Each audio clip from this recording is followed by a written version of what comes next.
Welcome back. Just finished up with Pat Trainer talking about, he kind of dodged that last question, Kyler, a little bit. I asked him about delays in funding. I feel like, and then he went off on a thing about the rural health grant, which I think is great.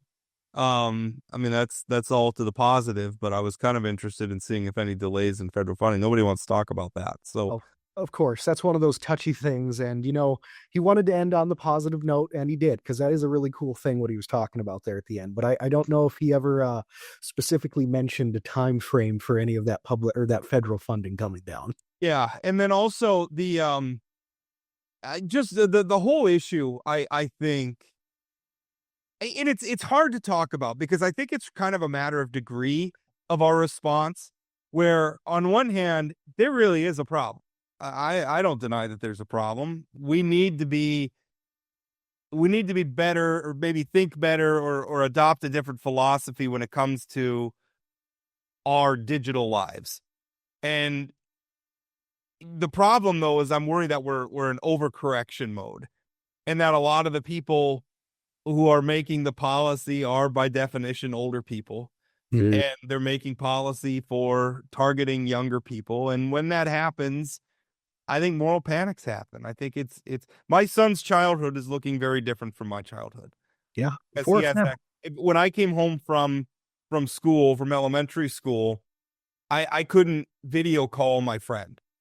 I had to ride my bike over to their house. And there's probably a lot of oldsters out there who are like, oh, well, that was good. That was healthy. You're going outside. You're interacting face to face. Well, the thing though is that I probably visited my friends less Mhm. because I had to physically go over there, and that wasn't always possible. Maybe the weather was bad, or maybe my parents didn't want me out of the house. But my son probably talks to his friends outside of school a lot more than I did because of digital. I look at that as generally a positive thing.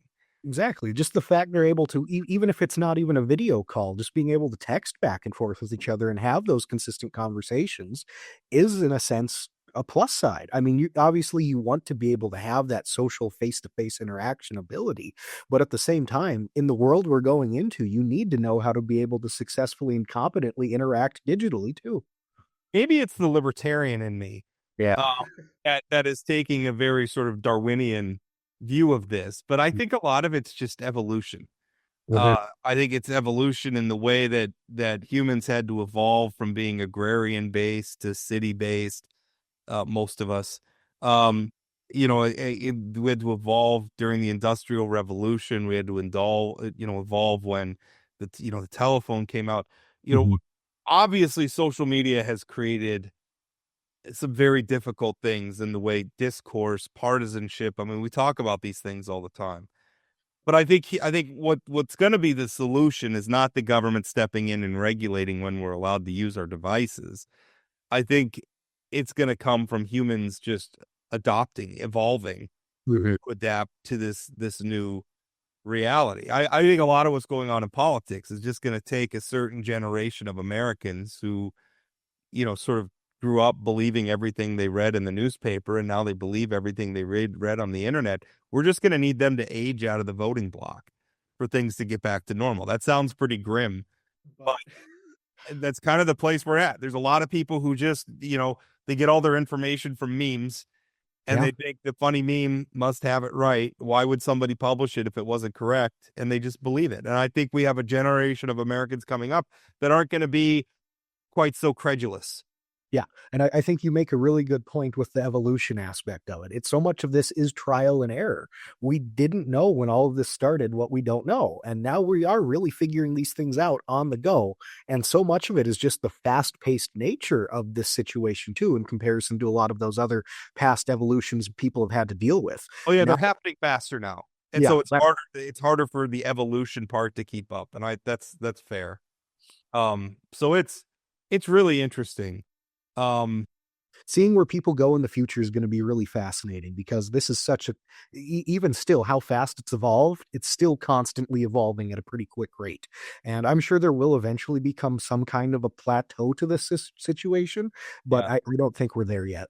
I think 20, 30 years, we're gonna look at some of the stuff we're doing right now around cell phones and think it looks pretty silly. Yeah, because you mentioned prohibition at one point, and that's a very good way to put it. Because just saying no, you can't do something, and taking it away from people, it's a natural human instinct to want to try to go and do that at that point.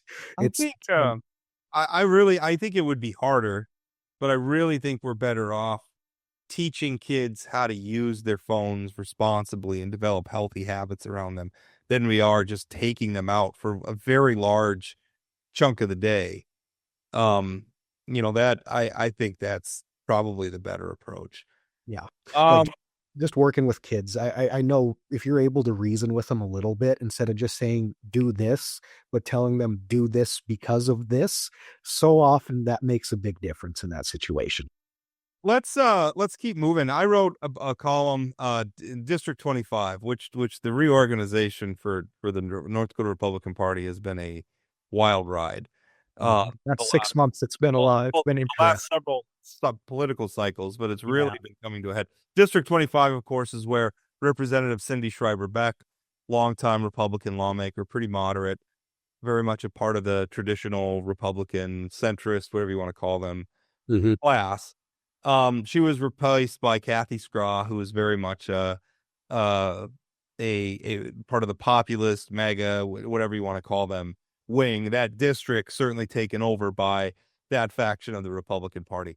But however you feel about Representative Scraw or the leadership in District 25 or what have you, something that was pretty interesting is that District 25. Now, if for people who don't know, when North Dakota law, when there's a vacancy in the legislature, it essentially gives the authority to fill that vacancy, whether it's because of a resignation or in this instance, Representative Schreiber Beck passed away. It gives the authority to fill that vacancy to the partisan district committee of the lawmaker who created the vacancy. So if it's a Republican who vacated the seat, then the local district Republicans get to pick. And increasingly, given some of the gamesmanship and that we've seen within the party, I'm very skeptical of this process. And in the District 25 process specifically, the district handed out a 18 questionnaire, which is not inappropriate in and of itself. I asked them about things like term limits, describe your ability to raise funds to campaign. These are not unreasonable questions. But one of them was, what church do you attend? And how do you serve your church family? And I had a big problem with that, Kyler. Not because personally, I'm not a spiritual person. I don't worship. I'm an atheist, I guess is the right word for it. But I'm generally agnostic when it comes to however people want to worship. Like it just doesn't bother me. Mhm. But I think our government should be neutral. And certainly when an organization like the Republican Party is given the awesome responsibility to replace somebody in a public office, they have to be neutral when it comes to religion. And that questionnaire was not neutral. Yeah, no, you make a great point with that, and I think largely we're on the same boat in that situation. I know one other side of this argument that they're going to come back and push back is saying, hey, the local people of this district are the ones that have stepped up and have came to these meetings and have came to the forefront of the district party and have gotten into those leadership positions for a reason because they worked for it, and that control should be deemed necessary and at the level of those people. However, when you start looking at situations nationally, when it comes to even like in your article, you cited a couple of the places in the Constitution where it's talking about, no religious litmus test for public office. And then, you made the argument, hey, this is maybe people will say that this is a nationally only thing and states shouldn't be up for it. Well, back in 1961, there was a Supreme Court precedent set that argued that against that and that states should be responsible for those same principles. And even just from a moral perspective, if Yeah. you are somebody who wants to serve an elected office and you put in an application for this, and now they're asking you, let's say you're a Muslim or you're Jewish or you're Hindu or something, and your place of worship's not called a church. And by the way, elsewhere in the questionnaire, they were telling they had this whole thing in there. I kind of laughed when I read it. Um, they said that, your answers are going to be shared with the District 25 committee and the executive committee. Understand that it's possible that some of your answers may be leaked to the press. So a hostile party. Whoops. I felt very seen in that part. If this happens, anything you write may be used against you, the D25 GOP or the ND GOP in a future situation. And then it tells it to refer to Matthew 10:16. And so I don't know, like if you're Jewish or you're Muslim or you're atheist or whatever flavor of religious belief or lack thereof you are, and you're reading that, it kind of feels like Christians need not apply. Yeah. No, you make a great point. There's two things that can be simultaneously true with this. One, America was largely found on Christian principles. Two, America was also founded on religious freedom to practice anything anyone really wants. And to try to go in and, I'm not going to say force, but to effectively say two people have the exact same qualifications and credentials, but one refuses to fill out that section versus another who talks about their intense commitment to their local church, and they end up picking that person over the former. All of a sudden now you have questions raised about that religious kind of intent. You can't ask the question about religion Yeah. admitting that you're considering their religion when making the appointment, and you can't consider their religion. It's unconstitutional, and frankly, I think it's immoral. Yeah. Now if they want to offer that and say, if you ask about, well, describe your civic engagement, and they say, well, I attend church and I volunteer at my church's food pantry and I do this and that with my church. That's great. That's fair. But the problem is you're asking specifically, what church do you go to? And if you say, well, I don't go to church, I mean, the implication here, they're not going to react positively to that. And also, even if, say, they were to frame it in the sense of where do you worship your religion at, even that's going to be a little bit leading, because you're going to open up the possibility. It might be a little bit more fair on the surface, but you're still opening up the possibility for someone to give you an answer you don't like. I used to think it was fine that these local executive committees or the local district committees appointed for replacements. We've had a lot of vacancies over the last year, and we've had some deaths, some resignations. And I am really struggling with whether this process is adequate for the responsibility. Because again, we're not. And by the way, this questionnaire would be different if we were talking about the district committee evaluating somebody for the nomination. If the North Dakota Republican Party only wants to endorse Christians I don't think that's wise, and that's certainly not the policy that I would advise. But that would be a private organization. So if they want to do that for their candidates, for their endorsement, that's fine. But that's not what this was. No. They are appointing somebody to hold a public office that belongs to everybody in District 25, whatever their religious beliefs.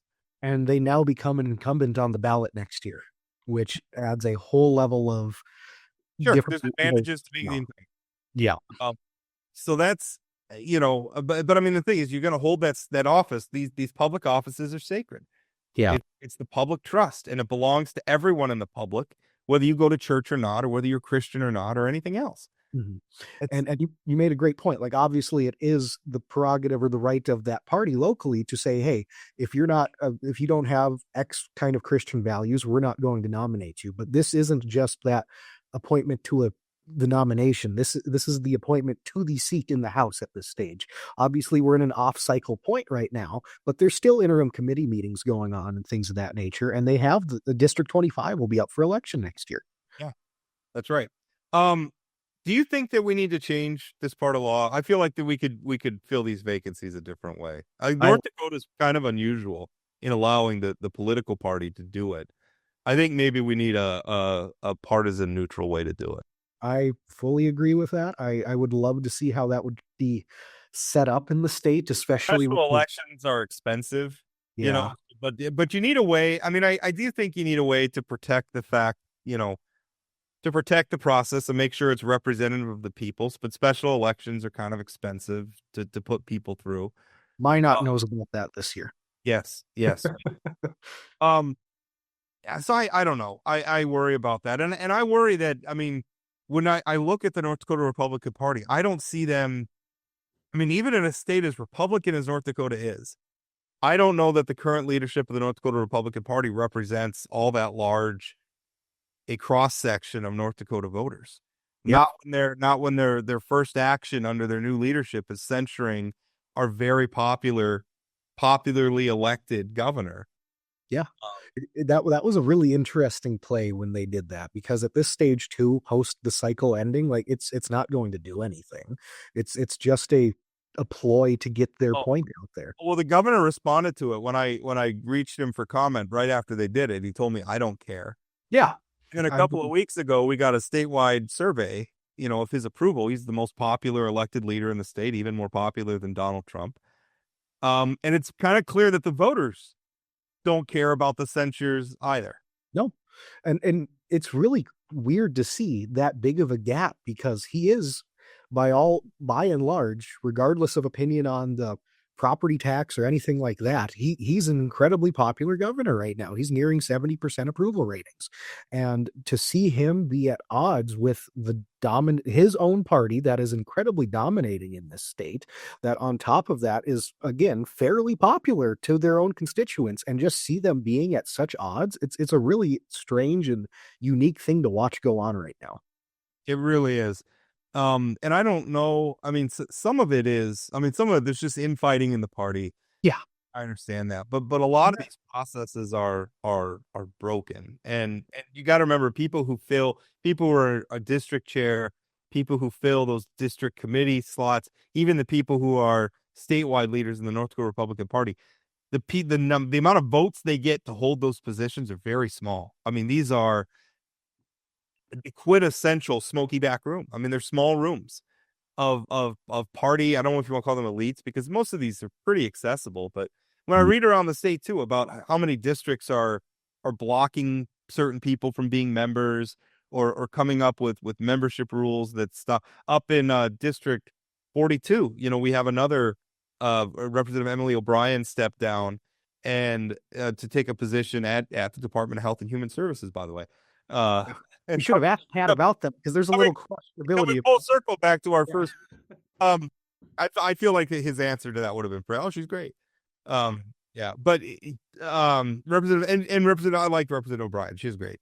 But she left the vacancy, and now there's a food fight where you have some members of that local committee like threatening lawsuits, and one of their complaints is that the current district chair, Kimmy Efta, disenfranchised existing voting district members by allowing new people to pay their dues and vote.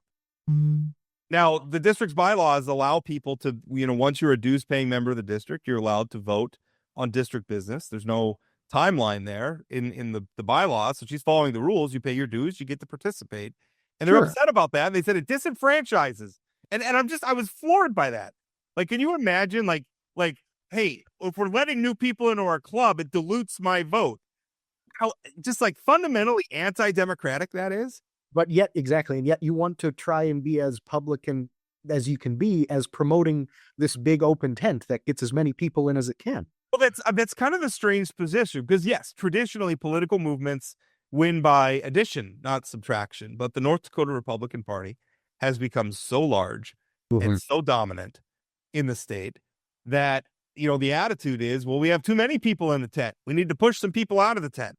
Yeah, and and maybe it's hard. It's hard to hold a coalition that large together, because there are undoubtedly a very broad spectrum of ideologies or beliefs or what have you, philosophies that are under the NDGOP tent. Some people don't like the big tent, but exactly. And that tent has been expanding for the last, at least 25, if not 30, 35 years at this point, since Ed Schaefer was elected governor in the early 90s. And then you go into like the Tea Party about 15 years ago is when it really started to take off into where it's starting to get to now. And it's now they're starting to almost hit the reverse button and you're seeing it nationally too. But it's North Dakota is such a microcosm of the whole event, where it's at such an accentuated level. It's really fascinating to watch play out in real time. Yeah, and I don't know what the end game is. This cycle is going to be very interesting, where you have a political party that is led by people who don't like a lot of our statewide elected Republicans very much. I mean, you look at the current chair, Matthew Simon of the NDGOP. He campaigned against Doug Burgum multiple times. Endorsed independent candidates against Republican. I mean, endorsed. I mean, he was kind of a nobody on Facebook at the time, but I mean, he was supporting independent candidates against Republican candidates previously. I mean, he very much represents, a fringe. He supported Rick Becker Sure. over Julie Fedorchak, despite the fact that Fedorchak won the nomination in June. He continued to support Becker in the 2022 cycle, even though Becker lost to John Hoeven too. Sure. Then ran as an independent that fall. Yep. And then ran as an independent. So, he doesn't like a lot of our statewide elected officials, including some. I mean, John Hoeven has never lost an election in the state.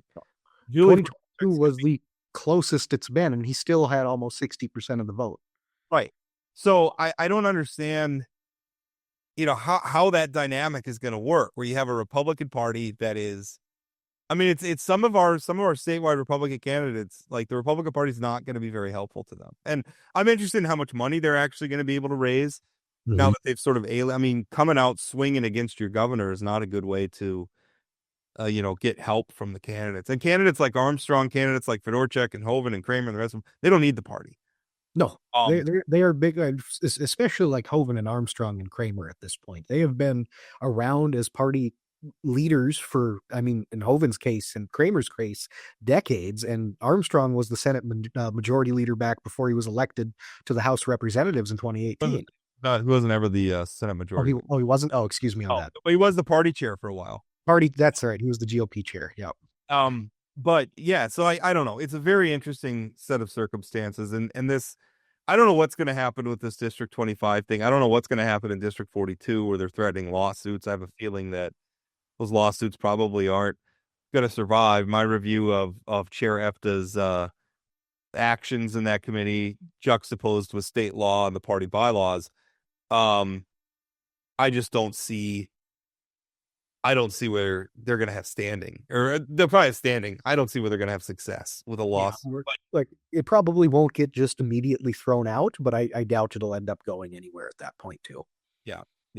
All right. We are going to put a pin in it there. Coming up on Friday, we are going to have an interview with House Minority Leader Zach Ista. Now, I had a column a little while back about Democrats and maybe not talking about the things that voters think are important.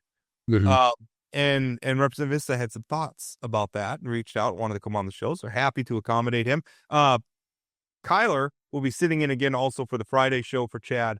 And Chad will be back next week. And then the week after that, I'm actually taking the whole week off because my daughter's getting married. Hey, congratulations. And so Dad took the whole week off so I could be available for assignments. Whatever Dad is deemed necessary to do will be done that week. Exactly. So thanks as always for listening. Remember, you can always catch us on social media. We are Plain Talk ND on TikTok, YouTube, Facebook, X. Also, call in, leave us voicemail. You can send us text if you want to react to the show. 701-587-3141. Call, leave your voicemail, leave a text anytime. You don't want us to use your name, that's fine. We value your input, though, so that's a really great way. Of course, leave us ratings and reviews wherever you're listening to the podcast. It's on YouTube. Give us a like.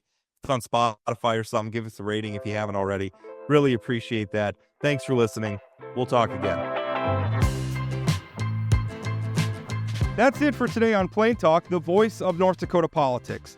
Plain Talk is a production of Forum Communications Company. Got a question, comment, or suggestion? Leave us a voicemail or send us a text message at 701-587-3141. That's 701-587-3141. If you haven't subscribed to Plain Talk yet, you can find us on YouTube or your favorite podcast platform like Spotify or Apple Podcasts. For those of you who are already hooked, give us a rating or review. And don't forget to share or tell a friend. Special thanks to my co-host Chad Oban, and from myself and everyone at Plain Talk, thanks for listening.